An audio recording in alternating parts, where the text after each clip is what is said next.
नमस्कार साथियों, आज हम एनसीईआरटी कक्षा 8 विज्ञान के रोचक पाठ फसल उत्पादन एवं प्रबंधन को अनुभवी किसान फसल सिंह जी एवं जिज्ञासु नटखट और उत्सुक बच्चे खेतों के मजेदार संवाद द्वारा जानेंगे। तो आज की ज्ञानवर्धक विज्ञान यात्रा शुरू करते हैं। नमस्ते फसल सिंह जी, आप बहुत अच्छे हो। आप हमारे लिए अनाज, फल, दाल और सब्जी उगाते हो। नमस्ते प्यारे बच्चे खेतू, तुम यहाँ क्या कर रहे हो? मैं आपसे आज फसल उत्पादन एवं प्रबंधन के बारे में सब कुछ जानना चाहता हूँ। आप प्लीज मुझे बताइए। बहुत अच्छा खेतू, मैं तुम्हें सब बताता हूँ। हमारा देश विश्व की नंबर 1 जनसंख्या का प्रतिनिधित्व करता है और मेरे जैसे किसान इतनी विशाल जनसंख्या को भोजन उपलब्ध कराते हैं। इसके लिए हम फसल उत्पादन करते हैं। एक ही किस्म के पौधों को किसी स्थान में बड़े पैमाने पर उगाना फसल कहलाता है। फसल 2 प्रकार की होती है। पहली रबी फसल, यह सर्दियों में बोई जाती है और गर्मियों में काटी जाती है, जैसे गेहूं, चना, मटर, सरसों आदि। दूसरे प्रकार में आती है खरीफ की फसल। यह वर्षा ऋतु में बोई जाती है और सर्दियों में काटी जाती है, जैसे धान, मक्का, सोयाबीन, मूंगफली आदि। वाह, यह तो बहुत ज्ञानवर्धक है। लेकिन फसल सिंह जी, आप इतनी फसलें उगाने के लिए क्या-क्या इस्तेमाल करते हैं? इसके लिए हमें कृषि उपकरण चाहिए, जैसे हल और ट्रैक्टर मिट्टी जोतने के लिए, हंसिया या दराती फसल काटने के लिए, फावड़ा खाद डालने के लिए, कुदाल निराई गुड़ाई के लिए।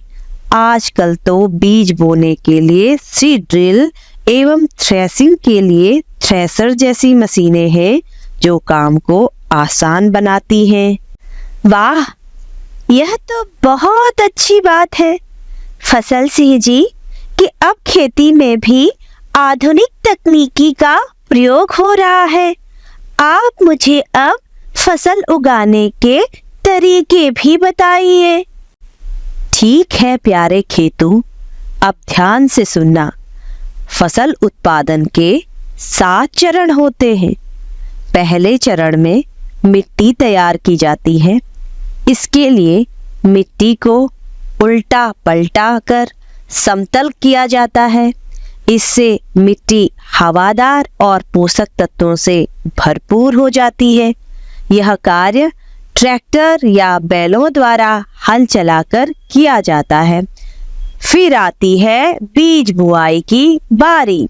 इसके लिए अच्छी गुणवत्ता वाले स्वस्थ बीजों का चयन करते हैं। हम किसान अधिक उपज देने वाली बीजों को प्राथमिकता देते हैं। बीज को परंपरागत तरीके से छिड़काव करके या फिर आधुनिक सीड ड्रिल से बोया जाता है। बीज बोने के उपरांत मिट्टी में पोषक स्तर बनाए रखने के लिए मिट्टी में खाद व उर्वरक मिलाई जाती है। इसके लिए हमारे घरों में प्राकृतिक रूप से मिलने वाली गोबर की खाद, हरी खाद, वर्मी कंपोस्ट इत्यादि जैविक खाद कहलाती है, जो सर्वथा उपयोगी होती है। दूसरी ओर कुछ रासायनिक खाद या उर्वरक फैक्ट्रियों में मनुष्य द्वारा तैयार किए जाते हैं। इनका लंबा इस्तेमाल मिट्टी की उर्वरा शक्ति को कम करता है, जैसे यूरिया, सुपर फास्फेट आदि। अब बारी आती है सिंचाई की। हमारी तरह पौधों को भी जीवित रहने के लिए जल की आवश्यकता होती है। पौधों को निश्चित अंतराल पर जल देना सिंचाई कहलाता है। कुएं, नलकूप, तालाब, झील, नदियाँ एवं नहरों से सिंचाई की जाती है। इन जल स्रोतों से जल को निकालकर रहट, ढेकली या मोट द्वारा पानी खेतों तक पहुंचाया जाता है। ये सब सिंचाई के परंपरागत तरीके हैं। आधुनिक तरीके में छिड़काव विधि एवं ड्रिप विधि द्वारा सिंचाई की जाती है। छिड़काव विधि, ड्रिप विधि, ये क्या है? मैं समझा नहीं फसल सिंह जी। यह सिंचाई की आधुनिक विधियां हैं जो जल की मात्रा को बचाती है। छिड़काव विधि में पानी ऊपर से छिड़का जाता है। ऐसा लगता है जैसे पौधों पर वर्षा हो रही हो। यह कॉफी, लौन और अन्य फसलों के लिए उपयोगी है। ड्रिप विधि में जल बूंद बूंद करके सीधे पौधों की जड़ों में गिरता है और बिल्कुल भी व्यर्थ वेस्ट नहीं होता। जल की कमी वाले स्थानों के लिए यह सिंचाई की विधि वरदान है। फसल सिंह जी, फसल उत्पादन के अगले चरण और क्या है? फसल उत्पादन का अगला चरण खरपतवार से सुरक्षा है।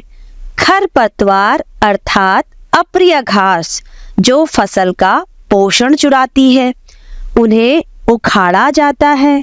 इन्हें हटाने के लिए कुदाल से निराई करते हैं या फिर खरपतवार नाशी जैसे 2,4-D का उपयोग करते हैं। अब बारी है हार्वेस्टिंग या कटाई की। फसल पक जाने के बाद उसको काटना कटाई कहलाता है। कटाई दराती या हार्वेस्टर से की जाती है। कटाई के बाद थ्रेसिंग और फिर विनोविंग से अनाज प्राप्त हो जाता है। अब अनाज को इकट्ठा करके अच्छे से सुखाकर बोरों में भरकर भंडारण किया जाता है। बड़ी मात्रा में भंडारण के लिए गोदाम या साइलों का इस्तेमाल करते हैं। अनाज को कीटों, चूहों तथा नमी से बचाकर रखना चाहिए।